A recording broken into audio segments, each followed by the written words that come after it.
un hombre que modernizó el ejército y lo llevó al siglo XX con estructuras modernas adaptadas a las que se vivían en Europa.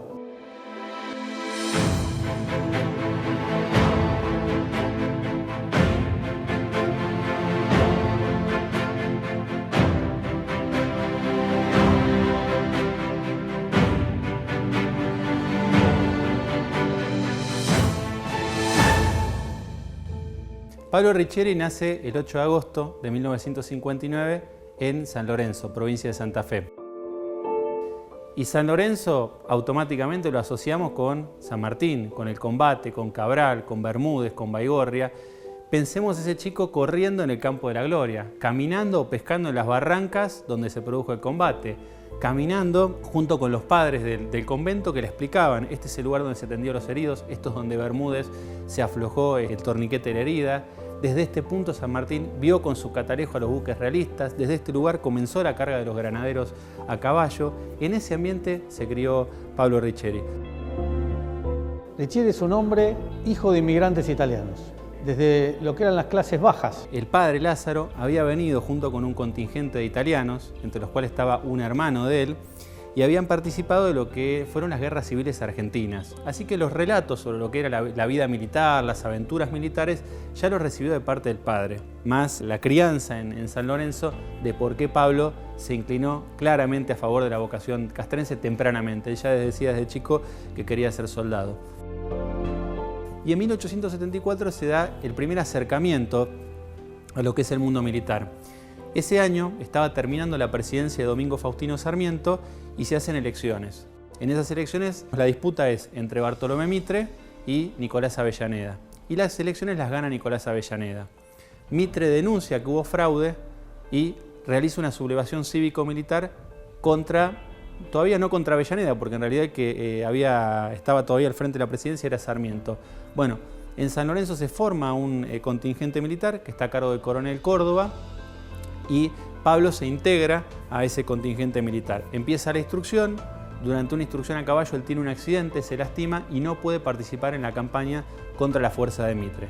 Después él queda muy conmovido cuando vuelve la unidad a San Lorenzo, y esto no nos hace de extrañar porque él en 1875, con la autorización de sus padres, pide ingresar al Colegio Militar de la Nación. Al principio él no recibe respuesta. Entonces empieza a impacientar. Viaja a Buenos Aires, con todo lo que eso implica, había que tener recurso económico para hacerlo, y en Buenos Aires esperaba y no llegaba la respuesta. Y se empieza a inquietar. Y concurría en forma diaria al Ministerio de Guerra. Y en un momento ya él se le estaba acabando el dinero, él pensaba que se iba a volver a Santa Fe y que no iba a poder seguir su vocación militar. Y se acerca en ese momento un empleado que lo ve a él cabizbajo, lo ve deprimido, lo ve mal y le pregunta qué le pasa. Él le cuenta y este mayordomo lo acerca al joven Riccieri a un suboficial que estaba en la cuestión del ingreso al colegio militar. Y el suboficial, cuando le pregunta el apellido, se sorprende de haber escuchado la respuesta. Dice: usted ya está convocado, pero no había llegado la comunicación. Parece que en el medio había también un problema presupuestario, porque había habido una reducción en la cantidad de efectivos que se iban a incorporar al colegio militar.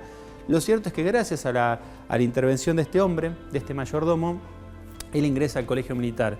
Hay un gesto realmente excepcional de Pablo Riccieri, que años después, cuando él es nombrado ministro de Guerra, ingresa al Ministerio de Guerra, va haciendo todos los saludos protocolares del caso cuando él asume como ministro y lo ve a este mayordomo. Rompe el protocolo, se acerca, lo abraza, le agradece y después ese hombre va a ser mayordomo en la Casa de Gobierno. Y lo que Riccieri va a hacer al entrar al colegio militar va a demostrar que el ejército es un lugar de movilidad social ascendente. Así ha sido siempre el ejército argentino. No ha preguntado nunca de dónde venís, sino qué es lo que aspirás y qué es lo que traes para aportar. Un hombre de bien, un hombre de corazón. Así que Riccieri fue eso. Siendo un hombre de proveniencia humilde, fue un gran transformador del ejército y llegó a ser un importante general de la nación. Ingresa al colegio militar, él se destaca porque era muy hábil en esgrima y también en las ciencias exactas. Él brilló en lo que eran las ciencias exactas. Después de su egreso como oficial, va a participar en el primer episodio de armas que se da, que es en 1880. En ese momento todavía gobernaba la Argentina Nicolás Avellaneda. Es bastante particular la vida de Riccieri de lo militar, porque empieza una primera experiencia cuando Mitre hace la revolución contra Avellaneda. Y la segunda experiencia la hace durante la presidencia de Avellaneda, cuando el gobernador de Buenos Aires, que era Carlos Tejedor, se subleva contra Avellaneda y se va a destacar en los combates en Puente Alsina y en Barracas. Participa en lo que es la repatriación de los restos del general San Martín, que regresan a la Argentina en 1880. Riccieri va a estar en Europa entre 1881 y 1897, por supuesto con viajes en el medio a la Argentina, pero va a estar tiempos reducidos. ¿Por qué él quiere ir a Europa? Porque es un mundo que ha cambiado muchísimo. Es el mundo que está dejando gradualmente lo que es la energía a vapor, se está incorporando la energía eléctrica, se está incorporando la energía derivada de todo lo que es la destilación del petróleo, los combustibles. Es un mundo de grandes avances científicos en las ciencias, en las artes, en la cultura, en la siderurgia. Entonces, si hay que ir a aprender a Europa. Y además, por supuesto, ha habido cambios desde lo militar importantísimos. Pensemos que el mundo militar está muy vinculado también al mundo de la tecnología. Y también hay una urgencia para aprender, porque la Argentina en 1880 ya está consolidando lo que es la presencia del Estado en la Patagonia. Chile simultáneamente está combatiendo contra Perú y Bolivia en la Guerra del Pacífico. Con lo cual, cuando Chile empieza a ganar la Guerra del Pacífico, que la termina ganando en 1883, se sabe que probablemente Chile, una vez liberado el Frente Norte contra Perú y contra Bolivia, empiece a trabajar sobre las fronteras con la Argentina. Por eso se hace urgente modernizar el ejército en equipamiento, en material humano y en doctrina. A Riccieri lo debemos ubicar debajo de la figura política del general Roca y haciendo un tándem Roca-Riccieri que produjeron estas grandes transformaciones en el ejército, que es casi parecido al ejército que hoy conocemos. El ejército como tal, el embrión, ¿dónde lo encontramos? En 1806, después de la primera invasión inglesa, cuando Liniers lanza la convocatoria para formar unidades militares. ¿Para qué? Para enfrentar lo que va a llegar al año siguiente, que es la segunda invasión inglesa. Y ahí se forman los cuerpos militares que conocemos, se forman los patricios, los arribeños. El 29 de mayo de 1810, nuestro primer gobierno patrio, la Junta Provisional Gubernativa, convierte esas milicias en fuerzas de línea. Cumpleaños, nacimiento del ejército argentino. Ese ejército después va a tener pocos oficiales profesionales, que son los que se habían entrenado especialmente en España, y el que realmente le va a dar un grado de profesionalismo es San Martín, a partir de que llega en 1812 y crea esta unidad de élite que es el Regimiento de Granaderos a Caballo. Después de que terminan las guerras por la independencia, se da un proceso muy profundo en nuestro país, muy traumático, que en realidad empieza en paralelo con las guerras por la independencia, que es el de las guerras civiles. Y en las guerras civiles ya no predomina como fuerza el ejército argentino como tal, sino que lo que predominan son las milicias provinciales. Después, con la llegada de Mitre en 1862 a la presidencia, vuelve a tratar de darse una entidad como fuerza federal al ejército argentino. Pero las milicias provinciales siguen siendo muy fuertes. Con Sarmiento se da un salto más en la profesionalización, que es la creación del Colegio Militar de la Nación en su residencia de San Benito de Palermo. Pero ese ejército, para que se den una idea, se regulaba en doctrina por las ordenanzas militares de Carlos III, 1768. Pero era bastante antigua la doctrina y el equipamiento también. Principios del siglo XX, finales del siglo XIX, la figura, digamos, marcadamente señera del general Riccieri, que fue un hombre que modernizó el ejército y lo llevó al siglo XX, con estructuras modernas adaptadas a las que se vivían en Europa. El fusil, y en su versión carabina para la caballería más ¿cuál era? Era el Remington. Se usaban algunas ametralladoras, pero el Remington ya había quedado anticuado. Las piezas de artillería había una enorme variedad de una gran cantidad de calibre, con lo cual era una pesadilla la cadena logística.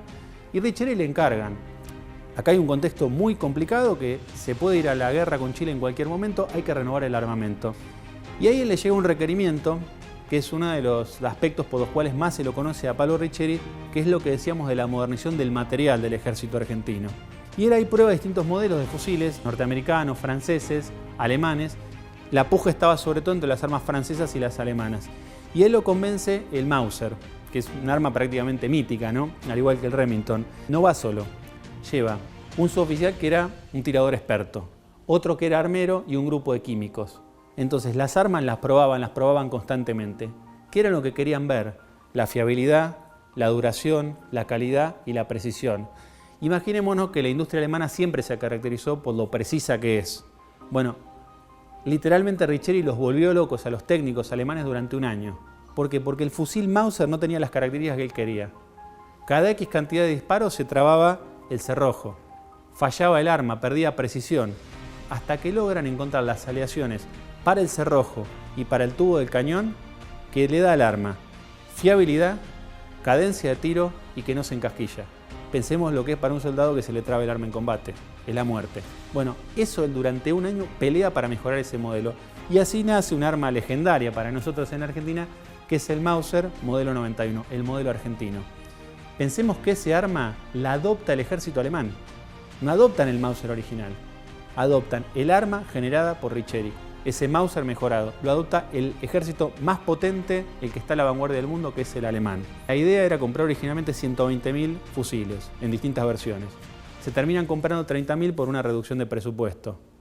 Él discute con la empresa y logra que le mantengan el precio. Y otro logro que él tiene es que trabajando con los técnicos alemanes logra que la munición que se emplea en las ametralladoras, él compra 200 ametralladoras, las más modernas que había en ese momento, que eran las Maxim, que empleen el mismo tipo de munición.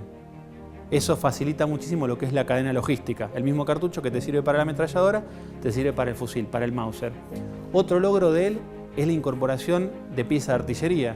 Había avanzado muchísimo la industria siderúrgica y él logra comprar una gran cantidad. El ejército argentino va a llegar a tener 400 piezas de artillería de última generación, simplificando el número de calibres, la calidad, el alcance de las armas por toda esta tecnología que había en ese momento, que era de vanguardia, y con todo el dinero que se ahorra de las compras, se compran extras con ese presupuesto que tenía 600 carros de municiones.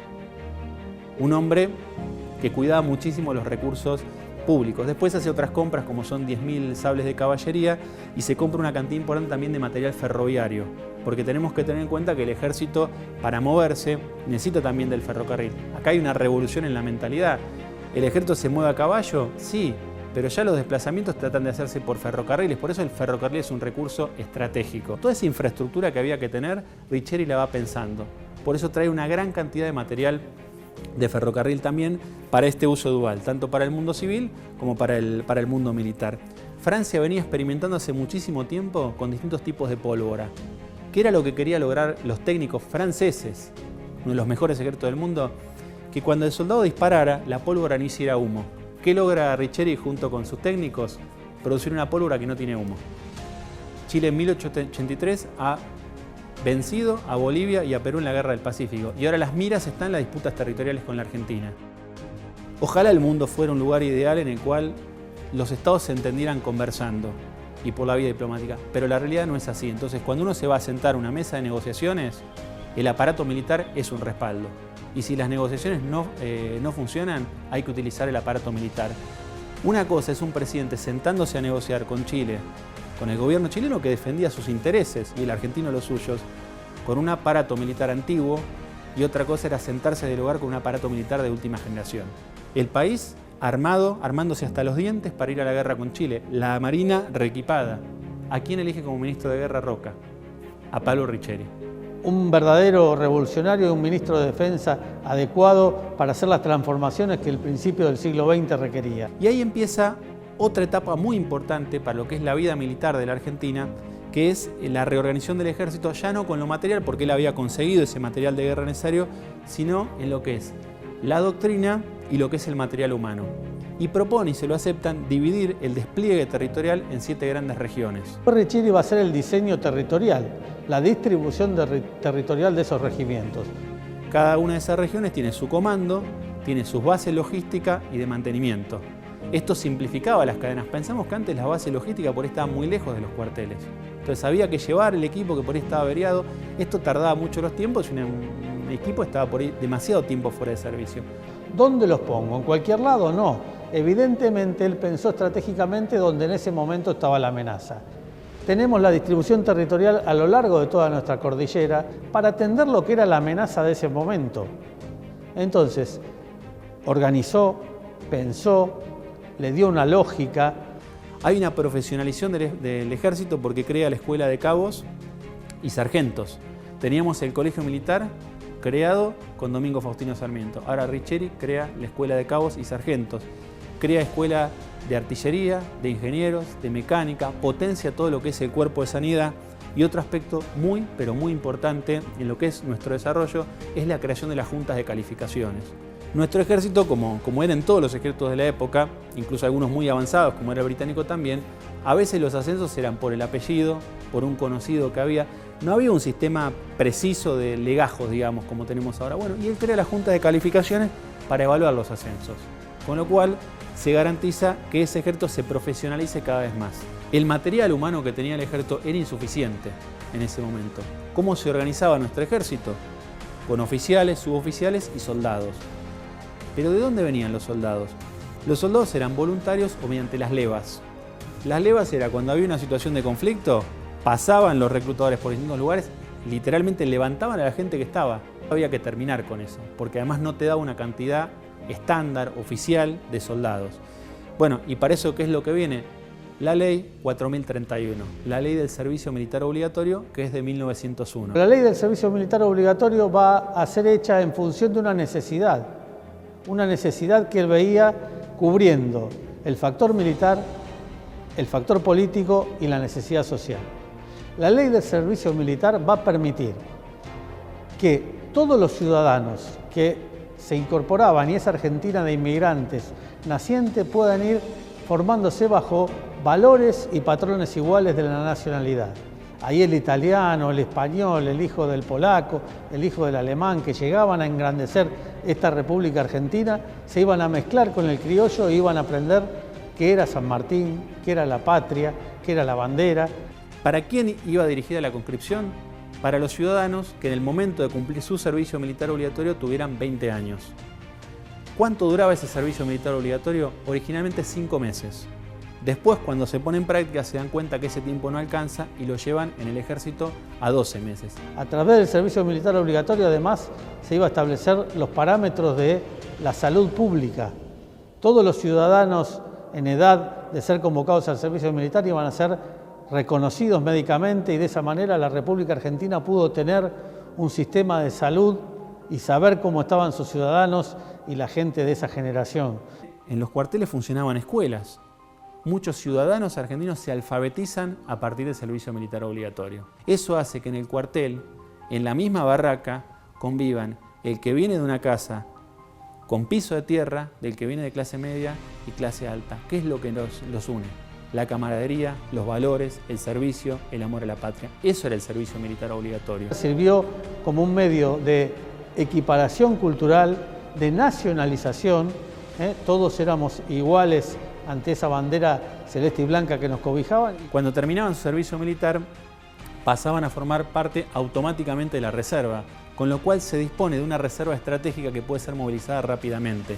Los cálculos que hacía Riccieri, y de hecho se comprueba que esto es así, en 18 días el ejército argentino podía poner en pie de guerra 121.000 hombres. Y además estaba previsto, esto era muy importante, 2 actualizaciones para mantener la aptitud, a los 24 y a los 28 años. Vos hacías tu servicio militar obligatorio a los 20 años, a los 24 durante 15 días recibías 15 días de instrucción y a los 28 se replicaba esto. Y después hay cosas complementarias como es el fomento de todo lo que son los clubes de tiro, para que los ciudadanos tomen el gusto por el tiro y mantengan la aptitud de tiradores. Era una defensa puesta al servicio de la patria en todo sentido. La defensa en función de la patria en función de la defensa. El servicio militar para dotar del elemento humano, pero el servicio militar para la revisación médica, para el cuidado de la salud, para la alfabetización, para la unión, para los valores nacionales. Eso era el servicio militar obligatorio. De esta manera se dio un triángulo perfecto entre la naturaleza de la Fuerza Armada, para qué está hecha, se hicieron las leyes, las normas para permitir que esto se completase, y por último se le dio la tecnología adecuada para cumplir con esta norma. Después de unos debates bastante intensos en el Congreso, Riccieri logra la aprobación de esa ley y eso dota de un elemento humano para enfrentar ese conflicto que viene con Chile. Toda la estructura fue perfectamente diseñada por un hombre que entendía cómo hacer las cosas en forma estratégica. Y por supuesto tuvo el aval de la política. Si la Argentina no obtuvo pérdidas territoriales masivas a partir de esa disputa diplomática con Chile que se estuvo al borde de la guerra, fue por varias razones. Por la gestión del presidente Roca, por la tarea de nuestros diplomáticos, por la figura enorme, excepcional de Francisco Pascasio Moreno, por la figura previa del comandante Luis Piedrabuena y por Riccheri. Porque cuando llegó el momento de discutir, se discutía con el instrumento militar en la mano. Si la Argentina hubiera estado desarmada, Chile hubiera impuesto las condiciones y seguramente se hubieran perdido miles de kilómetros cuadrados. Ahí se agiganta la figura de Riccheri y se agiganta por la honestidad también, porque esto todo lo hizo cobrando su sueldo como militar por el grado que le correspondía.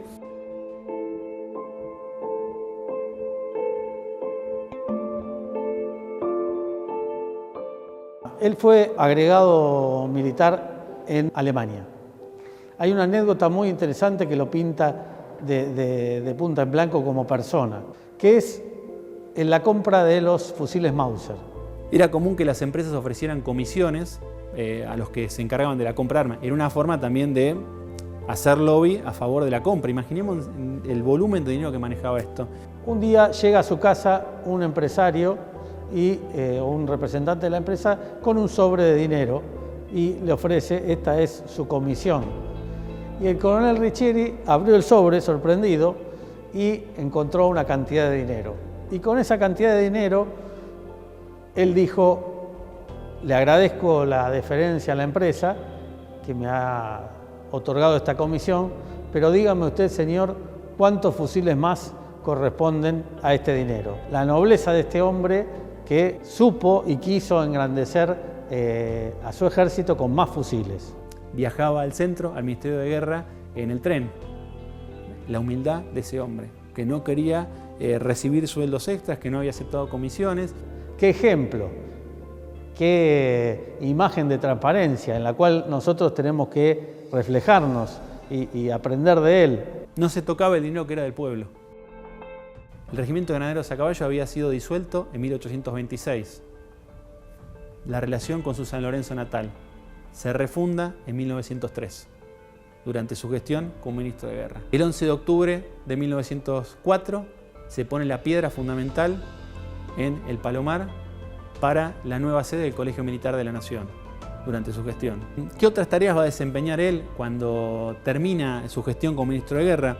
Va a ser director del Colegio Militar de la Nación, va a ser director del Círculo Militar, va a comandar lo que era en su momento la Segunda Región Militar, va a estar a cargo de las juntas de calificaciones que él había creado para revisar lo que eran los ascensos de los oficiales. Bueno, y lentamente la figura de él con el paso de los años también, pensemos en los años estos de actividad agotadora, va lentamente alejándose del servicio. Uno tiene toda esta imagen del héroe, uno ve las imágenes de Pablo Riccheri y uno lo ve con una impronta militar excepcional, pero había una vida personal. Y esa vida personal fue de este hijo de inmigrantes, que fue general del ejército argentino, la Argentina verdaderamente tierra de oportunidades. Estaba casado con Dolores Murature. A Dolores la había conocido durante unos paseos, en realidad durante las misas que se hacían en Pilar. Los cadetes del colegio militar que estaban en Palermo iban a las misas en Pilar, y él la conoce a Dolores.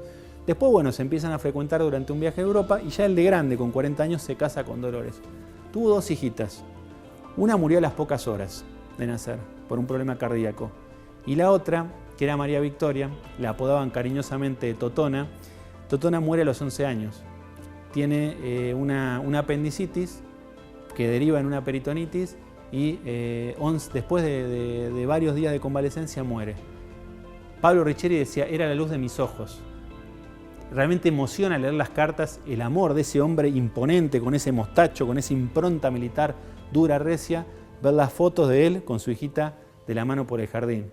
Y el golpe, que es la muerte de su hija, que era la luz de sus ojos. Él todas las semanas iba desde Temperley al cementerio a llevarle flores. Cuando él ya no puede, por problemas físicos, pide que le encargue a una persona que le lleve flores. Y uno lee los escritos de él y dice, este hombre pudo hacer todo eso con ese dolor profundo en el alma de haber perdido dos hijas.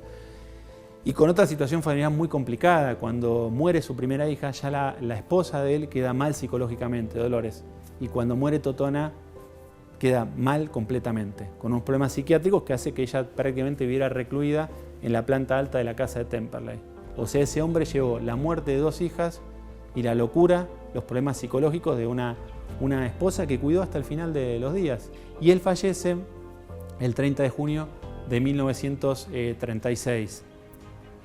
¿Qué nos dejó Pablo Riccieri? Nos dejó, en primer lugar, un ejército moderno. Nos dejó un ejército equipado materialmente y humanamente, listo para esa guerra, que gracias a Dios no sucedió con Chile. Pero no sucedió y la Argentina no perdió gran parte de la Patagonia porque tuvo en sus manos el instrumento militar para respaldar a sus diplomáticos. Ahí tenemos una de las glorias de Riccieri. Y la otra, como podemos compararlo con Savio, con Mosconi, es el ejemplo de honestidad. Un hombre que manejó miles y miles y miles de pesos, no se quedó con un peso. Y lo que a él le dieron como comisión, automáticamente lo entregó para la compra de material para el ejército argentino. La Argentina de Riccieri, la Argentina de Mosconi, la Argentina de Savio, con ese ejército junto con su pueblo, integrando, trabajando codo a codo, defendiendo la soberanía, es el modelo de Argentina y es el modelo de ejército que queremos.